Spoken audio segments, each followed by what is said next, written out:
Tatyana, and we've, in recent years, unfortunately, Mum's got dementia, and it's been a slow spiral downwards. Luckily, she still recognises us all, which is lovely, because that's an even harder thing. But she's begun to get quite anxious and have behavioural problems. So it's been very, very difficult for Dad, who's the one who's mainly caring for her.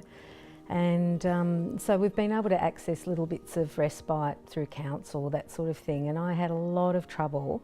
I kept thinking there must be extra help, and it's not her fault. It's not her fault. But anyway, recently we were very lucky. We had some ongoing care already from UnitingCare. It's been a small amount of help, and it's been great, and it's been ongoing. But our need for care has extended. Dad needs more care, and Dad's getting older too. He's 88. We put Mum into residential care at one stage, and we were trying it out, and it actually worked quite well. She didn't want to be there, but psychologically, I think she was better in there. She had more company, she had more support, but psychologically she wanted to be with family. She's European, and Europeans, you stay with family, you don't go into care. And fortunately, I rang Catherine at UnitingCare, and she was amazing. She spoke to me, and she had to come out to meet us, which is part of the process. But even before she came out to meet us, I told her a bit of the story, and she said, "Oh my God, well, you know, I'm going to sort that out. I'll get this done, I'll get that done, we'll get this into play before I even come and see you, because it'll be a few days or a week before I can see you." And so she got all these things started, extra help. And at that time, Mum had been used to being showered at the home.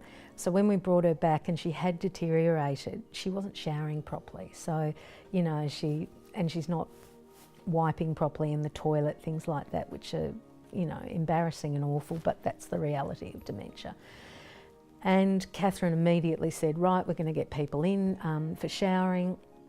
We're going to, so Dad got someone coming in and helping Mum 5 days a week. It was a godsend, and Dad kept saying it. He said, oh, you know, I'm so grateful for this. And we got a huge amount of help, which was just a miracle. You don't always know what you're eligible for or what is available. And thank God, finally, when we got onto Catherine, it was just, you know, everything just suddenly went smoothly. She managed to push the assessment team to look at Mum's actual behaviour, and because of some of the, well, it's not incontinence, but, you know, going to the toilet in the wrong places and wiping herself on the wrong things, they realised that she really is high care, and we managed to access a high care package, which has been incredible, because we just didn't have it before, and I couldn't seem to convince people of that, but she was able to convince them of what the problems were and how we needed the help. And I'm so grateful for lifeAssist, because it's a lot of the dealings there, they've taken things out of our hands, and we've managed to get a case manager, which if you can get a case manager, and I was looking for one for years. I was asking and asking for a way to get a case manager so that we could get one person that we could talk to, that we could tell our story once and ongoing, and saying, well, this has now come up and that's now come up, and they understand our story and they can help us. And to be quite honest, and people would probably appreciate this, that with families there's always little tensions.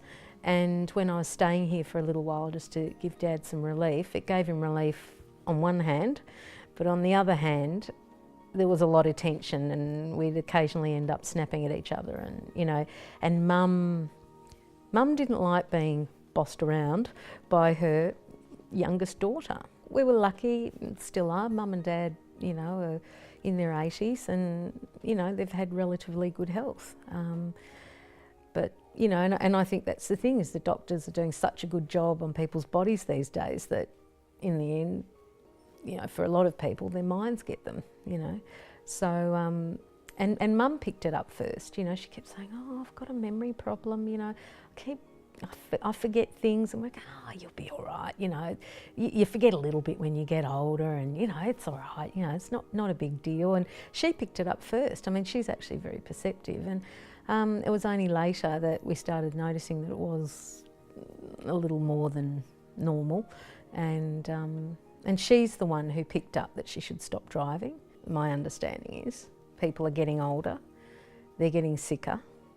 Those who are physically not so bad because modern medicine is looking after them, many are getting dementia and still living a healthy life apart from that. And I love my mum, and she's a beautiful person.